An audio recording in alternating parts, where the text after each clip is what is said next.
जय जय रघुवीर समर्थ। नभी वावरे जो अणुरेणु काही, रीता ठावया राघवे वीण नाही। तया पाहता पाहता तेची झाले, तेथे लक्ष आलक्ष सर्वै बुडाले। जय जय रघुवीर समर्थ। श्रोता वक्ता श्रीराम समर्थ। जय जय रघुवीर समर्थ। श्रीराम। आपल्या सर्वांच्या हृदयस्थ बसणाऱ्या आत्मारामास साष्टांग प्रणिपात करून मनोबोध एक अंतरयात्रा हा श्री समर्थ रामदास स्वामी विरचित मनाच्या श्लोकाचा जो आपण अभ्यास करत आहोत, सज्जन हो, आज आपण त्यातील श्लोक क्रमांक 196 याचं चिंतन अभ्यासणार आहोत। समर्थांनी गेल्या 2 श्लोकांमध्ये साधकाच्या मनातला प्रश्न आणि त्याचं उत्तर, एका अर्थाने हा सवाल जवाब आध्यात्मिक पातळीवरचा सद्गुरू आणि सत्शिष्यामध्ये घडणाऱ्या या संवादाचं चिंतन आपण 2 श्लोकांमधून बघितलं। काय विचारलं होतं साधकाने की तो देव कोण आहे? बसे हृदयी देव तो कोण कैसा, कुसे आदरे साधकू प्रश्न ऐसा। देहे टाकिता देव कोठे राहतो, परी मागुता वास कोठे पाहतो। हा देव कुठं राहतो बरं हा देह सोडल्यानंतर, आणि पुन्हा या देहाची वाट पाहत कुठं तिष्ठत असतो? सुंदर प्रश्न होता साधक पातळीवरचा, आणि सद्गुरूंनी लगेच त्याला त्वरेने उत्तर दिलं की वसे हृदयी देव तो जाण तैसा, नभाचे परी व्यापकू जाण ऐसा। सदा संचले येतना जात काही, तया वीण कोठे रीता ठाव नाही। तो निरंतर इथंच आहे बाळा। आपणच केवळ एखाद्या काजव्याच्या प्रकाशाप्रमाणे सगुण साकार हा देह धारण करतो, एक प्रकारे आभास निर्माण करतो, आणि हा देह जो नश्वर आहे तो पडता क्षणी तो परमात्मा, ते ब्रह्म जिथं आहे तिथंच आहे। ते कधी तुटत नाही, फुटत नाही, चळत नाही, ढळत नाही।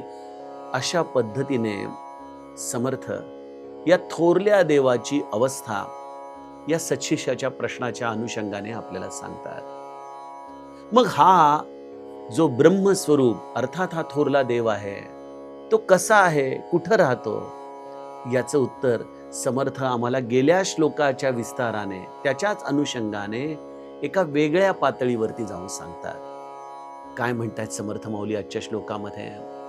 नभी वावरे जो अणु रेणू काही, रीता ठावया राघवे वीण नाही। या ब्रह्मांडात, या आकाशामध्ये, या पृथ्वी तलात किंवा पाताळामध्ये देखील जो काही छोट्यातला छोटा अणुरेणू आहे, नभी वावरे जो अणुरेणू काही, रीता ठावया राघवे वीण नाही। या अणुरेणूमध्ये असा कुठलाही अणुरेणू नाही ज्यामध्ये माझ्या राघवाचं अस्तित्व नाही, ज्यामध्ये माझ्या राघवाचं स्थान नाही। रीता ठावया राघवे वीण नाही। परंतु या अणुरेणूमध्ये असलेल्या, दडलेल्या, प्रत्येकाच्या केंद्रबिंदूमध्ये असलेल्या रामाला पाहायला जावं तर तो आम्हाला दिसत नाही, पण संतांना त्याची स्पष्ट अनुभूती आली। तया पाहता पाहता तेची झाले। त्याला पाहता पाहता असं लक्षात आलं की अरे, आपण देखील पाहणारे वेगळे कोण आहोत? आपण देखील तेच आहोत ना। तया पाहता पाहता तेची झाले, तेथे लक्ष आलक्ष सर्वै बुडाले। तिथं दृश्य अदृश्य, लौकिक पारलौकिक हे सगळे भेद मिटून गेले, आणि एकच एक तो राम या ब्रह्मांडामध्ये भरून उरला आहे। याची अनुभूती, याची तद्रूपता साधकाला प्राप्त होते. हेच आत्मज्ञान आहे, हाच आत्मसाक्षात्कार आहे. सज्जनो, ही संतांची स्वतःची अनुभूती होती. संतांनी वारंवार हे शब्दांमधून बोलून देखील दाखवलं. मी श्री महाराजांचं वाक्य आपणास नेहमीच सांगत आलो की मी माझ्याकडे आलेला कुठलाही जीव, मग तो कसाही असो, लहान असो मोठा असो, पशु पक्षी असो, श्रीमंत गरीब असो, अडाणी विद्वान असो, मी हे पाहिलं नाही, मी त्याच्यामध्ये माझा रामच पाहिला. नभी वावरे जो अणुरेणू काही, हा श्लोक संतांच्या जीवनाचा अविभाज्य भाग होता. म्हणून तर नामदेव जो कुत्रा त्यांची पोळी पळवून नेतोय, त्याच्या मागे धावतायत, अरे थांब, त्याच्यावरती तूप वाढू दे. कारण तोच राम वेगवेगळ्या रूपांमध्ये आपल्याला भेटत आहे. हीच या संतांची अनुभूती होती. अनेकदा संत तुळशीचं पान देखील, तुळशी दल तोडताना देखील अत्यंत संवेदनशील होतात. श्रीधर स्वामी आपल्या पुष्पवाटिकेमधून फुलांना तोडताना त्यांना त्यांची माफी मागून, तुम्ही समर्थांच्या समाधीवर जाणार आहात बरं का, असं सांगून त्या फुलांना तोडायचे. का बरं? कारण ही जाणीव इतकी सूक्ष्मतम झाली होती की या विश्वामध्ये रामाशिवाय दुसरं काय आहे याचा स्पष्ट अनुभव या संतांना येत होता. सज्जनो, या उलट आमची अवस्था आहे. आमच्यासाठी देव तर केवळ मंदिरामध्ये आहे, राम तर मूर्तीमध्ये आहे, आणि आम्ही त्या मूर्तीच्या पलीकडे जाऊन जसं पाहिजे तसं वागतो, जसा पाहिजे तसा व्यवहार करतो, द्वेष करतो, निंदा करतो, मत्सर करतो. हे सगळं करतो याचं कारण आम्हाला अजूनही तो अनुभव नाही. आपण म्हणाल मग वस्तुस्थिती काय? वस्तुस्थिती तीच आहे जी संतांना अनुभूतीला आली. हे सगळं विश्वच त्यांच्यासाठी मंदिर होतं. या चराचरामध्ये अशी कुठलीही गोष्ट नव्हती जी संतांना रामापेक्षा वेगळी वाटली. आपण रामाला एकदेशीय करतो, संकुचित करतो, कारण आम्ही देखील एकदेशीय आहोत, संकुचित वृत्तीचे आहोत, आणि त्यामुळं आम्हाला या नभासारखा अत्यंत व्यापक, अणुरेणूहुनी अत्यंत सूक्ष्म अशा पद्धतीचा राम लक्षात येत नाही. मग काय करायला पाहिजे रामाचं दर्शन घेण्यासाठी? मला इंजिनियर असल्यामुळं नेहमी अध्यात्मामध्ये देखील फॉर्म्युले इन्व्हेंट करायला फार आवडतात. इथं बघा, समर्थांनी स्पष्ट सांगितलंय, अणुरेणू हा एक अत्यंत सूक्ष्म असा घटक. कुठल्याही एखाद्या पदार्थाचं विघटन करत करत करत करत जेव्हा आपण सूक्ष्माती सूक्ष्म त्याच्यामधला एखादा बिंदू शोधतो, त्याचं नाव आहे अणुरेणू. म्हणजे जे विश्वामध्ये अत्यंत सूक्ष्म आहे ते आहे अणुरेणू. परंतु या अणुरेणूप्रमाणेच समर्थ काय म्हणतात, नभी वावरे जो अणुरेणू काही, रीता ठावया राघवेवी. नभाचं देखील त्यांनी तिथं उदाहरण घेतलंय. कारण नभ कसा आहे? नभ म्हणजे आकाश. आकाश अत्यंत व्यापक आहे, अणुरेणू अत्यंत सूक्ष्म आहे, आकाश अत्यंत व्यापक आहे.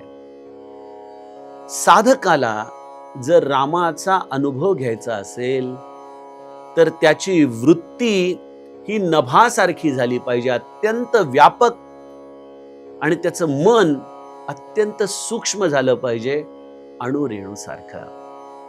आणि हा विचार मी माझ्या इंजिनिअरिंग फॉर्म्युल्यांच्या शोधामधूनच विचार करता करता मला प्राप्त झालं.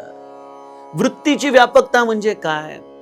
कसं शोधायचं आमची वृत्ती किती व्यापक आहे? बघा, आम्हाला राग येतो, आम्हाला मत्सर वाटतो. का होतं माहितीये? मी एक तुम्हाला साधं उदाहरण देतो. एखाद्या गल्लीमधून जर खूप सारी वाहनं जात असतील, ती गल्ली अत्यंत जर अरुंद असेल तर काय होतं? ट्रॅफिक जाम होतो. आणि मग ट्रॅफिक जाम झाल्यानंतर हॉर्न वाजायला लागतात, कर्कश आवाज यायला लागतो, एकमेकांवर आरडाओरड सुरू होते. का होतं? यामध्ये वाहनं तर भरपूर आहेतच, पण त्याही पेक्षा महत्वाची गोष्ट आहे की ती गल्ली अत्यंत अरुंद आहे.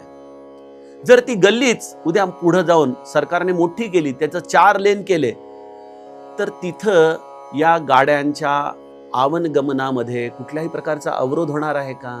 अर्थातच नाही. झटदिशीने गाड्या निघून जातील. हे उदाहरण आपण आपल्या मनाला लागू करा.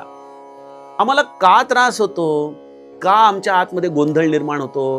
का कर्कश असे आपल्या अंतरंगामध्ये विचार सुरू होतात?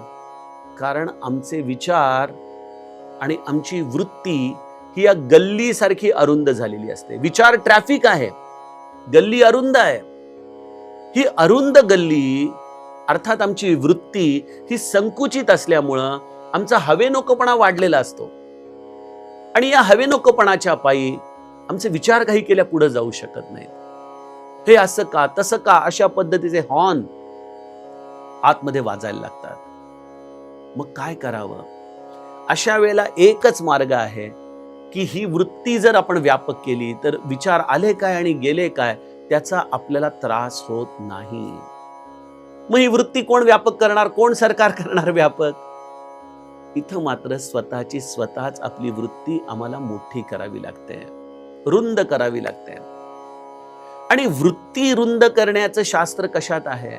आपण बघतो बघा, अनेक श्रीमंत लोक असतात, खिशात पैसा देखील भरपूर असतो, पण वृत्ती इतकी संकुचित असते की जणू काही पैसा जातोय म्हणजे आपला प्राण जातोय की काय, अशी त्यांची अवस्था असते. आणि या उलट काही मंडळी ही अत्यंत तशी विपन्न अवस्थेमध्ये असतात, पण वृत्तीने मात्र इतके श्रीमंत असतात. श्री महाराजांच्या चरित्रामध्ये एक उदाहरण आहे. महाराजांना एकदा एकाने विचारलं की महाराज, खरा पंत कसा असतो? महाराज म्हणाले, योग्य वेळेला मी आपणास दाखवीन. आणि एक दिवशी रामदासी, भिक्षा मागून येणारा एक रामदासी महाराजांच्या समोर जात होता. महाराजांनी पटकन आपली झोळी उघडली आणि भिक्षेसाठी त्यांना प्रार्थना केली. त्याच वर्षी त्या रामदासाने आपल्या झोळीमध्ये असलेलं सगळं धान्य श्री महाराजांच्या झोळीमध्ये ओतलं आणि रिकामी झोळी घेऊन आनंदाने निघून गेला. महाराजांनी त्याच्याकडे पाहून ज्यांनी तो प्रश्न विचारला होता त्यांना सांगितलं, तुम्ही विचारलं होतं ना खरा पंत कसा असतो? हा खरा पंत आहे बघा. त्याच्या मनामध्ये नसेल आलं का हो की आपण एवढ्या कष्टाने भिक्षा मागितली आणि ही सगळी भिक्षा आपण अर्पण करतोय. तरी त्याने ती भिक्षा अर्पण केल्यामुळं त्याच्या जे वृत्तीच्या श्रीमंतीचं दर्शन घडलं. सज्जनो, वृत्तीची श्रीमंती म्हणजेच वृत्तीची रुंदी आहे. इथं विचारांचा त्रास नाही. आणि ही वृत्ती किती वृंद असावी? नभासारखी रुंद असावी. व्यापकता. जेव्हा तुमची वृत्ती इतकी विशाल होते की ती विश्व मनाला सामावून घेते, तेव्हा तुम्ही संत होता, तेव्हा तुम्हाला आत्मसाक्षात्कार होतो. महाराज म्हणायचे ना, मी कधीच कोणाबद्दल निराश होत नाही. याचं कारणच हे आहे की संतांची वृत्ती ही आकाशाप्रमाणे व्यापक झालेली असते. मग आता प्रश्न असा आहे की ही वृत्ती विशाल करण्याचं शास्त्र कशात आहे? सज्जनो, इंजिनिअरिंग मध्ये डेरिव्हेटिव्ह नावाचा प्रकार असतो. 1/x, when x tends to 0, the answer is infinity. x ची किंमत जशी जशी शून्याकडे जायला लागेल तसं तसं उत्तर जे आहे या डेरिव्हेटिव्हचं ते इन्फिनिटी येतं. आम्हाला जर वृत्ती अशी इन्फिनाइट मोठी करायची असेल तर आम्हाला आमचं मन शून्याकडे न्यायला पाहिजे. आमचं हे मन आज इतकं जड या देहबुद्धीशी संलग्न आहे, वस्तूंशी संलग्न आहे, देहाशी संलग्न आहे, पैशाशी संलग्न आहे. हे मन आपल्याला या जड वस्तूंमधून काढून सूक्ष्माकडे लावता येणं, याचं नाव आहे साधना, याचं नाव आहे नामस्मरण. आपल्या मनाला अतिसूक्ष्म करण्यासाठी त्या मनाला सूक्ष्म असं अनुसंधान द्यावं लागतं. त्या सूक्ष्म अनुसंधानाचं नाव आहे नाम. त्या नामाशी आपलं मन संलग्न केलं की हा अणुरेणूकडे जाण्याचा आपला प्रवास सुरू होतो. पहिल्यांदा आपण कदाचित जड मूलद्रव्यामधून हळूहळू या अहंकाराला शून्याकडे न्यायला लागतो, या इगोला शून्याकडे न्यायला लागतो. आणि जसा जसा आपला इगो शून्याच्या दिशेने जायला लागतो, वृत्ती ही इन्फिनाइट व्हायला लागते, व्यापक व्हायला लागते. आणि ही व्यापक वृत्ती ज्याला प्राप्त झाली आणि ज्याने नामाच्या निरंतर साधनेमधून आपल्या मनाला अणुरेणू इतकं सूक्ष्म केलं, त्यालाच कळतं नभी वावरे जो अणुरेणू काही, रिता ठावया राघवे वीण नाही. आपलं इथं स्वतःचं अस्तित्व आपल्याला संपवावं लागतं, आपला अहंकार आपल्याला संपवावा लागतो. सज्जनो, हे ज्याला जमलं त्यालाच या श्लोकाची अनुभूती येऊ शकते. अन्यथा आपल्या हातामध्ये माळा फिरत आहे हे ठीक आहे, पण जर आपलं मन हे निरंतर दृश्य वस्तूंशी संलग्न राहत असेल, मन जर शून्यत्वाकडे जात नसेल, मन जर सूक्ष्म होत नसेल, एकांतिक होत नसेल, तर वृत्ती व्यापक होऊ शकत नाही. आणि खरा पंत, खरा संत हा त्याच्या वृत्तीमध्ये दिसतो बघा. वृत्ती काय आहे? वासनांचा संचय, याचं नाव आहे वृत्ती. आणि नाम काय करतं? थेट वासनेवरती हल्ला करतं, वासनेला विरळ करतं. जशी जशी वासना विरळ होते तसं तसं वृत्तीचं असलेलं हे जडत्व संपू लागतं. जशी जशी वृत्ती ही आतून मोकळी होऊ लागते तशी तशी ही वृत्तीची व्यापकताच या अणुरेणूचं असलेलं दर्शन आमच्या जीवनामध्ये आम्हाला घडवते. तिथं रामाचं दर्शन आहे सज्जनो. हा सगळा अंतरंगाच्या प्रवासाचा मी तुम्हाला अत्यंत गुह्य असा मार्ग सांगितला. मग काय करावं आपण यासाठी? नाम घेणाऱ्या व्यक्तीने ही वृत्ती सूक्ष्म, अर्थात मन सूक्ष्म आणि वृत्ती व्यापक करण्यासाठी काय करावं? पहिली गोष्ट, आपली तक्रार बंद करा बघा जीवनाकडे. जे जसं आहे तसं आहे, छान आहे. कारण तक्रार होते याचा अर्थ कुठेतरी विरोध निर्माण होतोय. विरोध निर्माण होते कारण ते मला आवडत नाहीये किंवा ते मला आवडतंय, याचाच अर्थ ती वृत्तीची गल्ली तिथं आपल्याला व्यापक करणं गरजेचं आहे. तक्रार बंद करायची जीवनात. ज्याला परमार्थ साधायचा आहे त्याने कोणाच्याही बद्दल मनामध्ये निंदा, मत्सर या गोष्टींना तिलांजली द्यावी. आहे हा असा आहे. नभी वावरे जो अणुरेणू काही, म्हणजे त्याच्यामध्येही रामच आहे ना. मग त्या रामाला आपण या गुणांच्या आधाराने उगीच दूषण देण्यापेक्षा तो राम आहे असं समजून त्याच्या या गुणात्मक वृत्तींचा आपण त्याग करायला शिकलो तर. सज्जनो, मी नेहमी आपल्याला उदाहरण देत असतो तिखटा मिठाच्या पाळ्यांचं, की तिखटा मिठाच्या पाळ्यामध्ये प्रत्येक गोष्ट ही एकेका गुणधर्माच्या आधाराने भरलेली असते. तिखट तिखटच आहे, हळद हळदच आहे, मसाला मसालाच आहे. जी वृत्ती ज्या व्यक्तीमध्ये दिसती आहे त्या व्यक्तीच्या विषयी निंदा मत्सर करून आपण त्याच गुणधर्मांना आपल्या अंतरंगामध्ये ओढावून घेत असतो. मग अशा गोष्टींना आपण आपल्या अंतरंगामध्ये स्थान देऊन आपली वृत्ती संकुचित करण्यापेक्षा, मी नेहमी गमतीने सांगत असतो बघा, ट्रॅफिकचं उदाहरण आज देतो आहे म्हणून सांगतो की ट्रॅफिक कोणाला असतो? जो रस्त्यावरून फिरतो त्याला ट्रॅफिक आहे. पण जो आकाशातून विमानाने फिरत असतो तो या रस्त्यावरच्या ट्रॅफिककडे गमतीने बघतो, त्याला कुठलाच ट्रॅफिक नाही, तो त्याच्या मार्गाने जात असतो. तसं मला असं वाटतं की वृत्ती व्यापक करण्यासाठी आपलं मन आपण आकाशामध्ये उचललं पाहिजे. अनुसंधानाच्या आधाराने, रामभजनाच्या आधाराने. लोक ज्या पद्धतीने विचार करतात त्यांच्या पातळीवरती येऊन आपण विचार करू लागलो तर आपलं मन कधीच सूक्ष्मत्वाकडे जाणार नाही. आपलं मन कधीच अणुरेणूसारखं होणार नाही.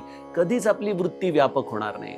श्री महाराज म्हणायचे ना, तुम्हा देहबुद्धीच्या लोकांना जसं आत्मबुद्धी म्हणजे काय कळत नाही, तसं आत्मसाक्षात्कारी संताला कितीही प्रयत्न केलं तरी देहबुद्धीवरती येता येत नाही.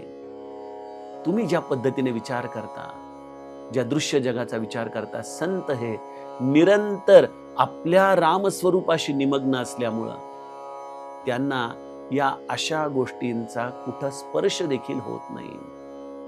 आणि मग या वृत्तीमध्ये एकच अनुभूती राहते आणि ती म्हणजे रिता ठावया राघवे वीण नाही. कोणाची निंदा नाही, मत्सर नाही, कोणाचा द्वेष नाही, काही प्राप्त करायचं नाही आणि इथं कुठल्याही प्रकारची तक्रार नाही जीवनामध्ये. आनंद आनंद आणि आनंद हाच एकमेव अनुभव हा मोक्षाचा अनुभव आहे. आणि त्या आनंदाचा रस हा रामाचं दर्शन झालेला सिद्ध संत आपल्या हृदयामध्ये अनुभवत असतो. नभी वावरे जो अणुरेणू काही रिता ठावया राघवे वीण नाही. तया पाहता पाहता तेची झाले. हाच मी सगळा तुम्हाला गर्भितार्थ सांगत होतो की मन सूक्ष्म करत करत करत करत करत ते मनच लय होणं, रामरूप होणं. आणि ते जेव्हा रामरूप होतं तेव्हा पाहायला राहिलं काय?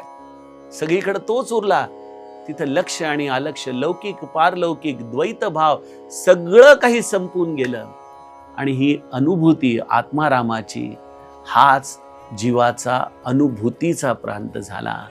असं हे समर्थांचं विलक्षण गुढार्थ असलेला हा श्लोक आपण या पुढच्या सत्रामध्ये याच आधाराने समर्थ सांगत असलेलं या आत्मारामाचं एक वेगळं रूप समजून घेण्याचा प्रयत्न करूयात. जानकी जीवन स्मरण. जय जय राम. जय राम.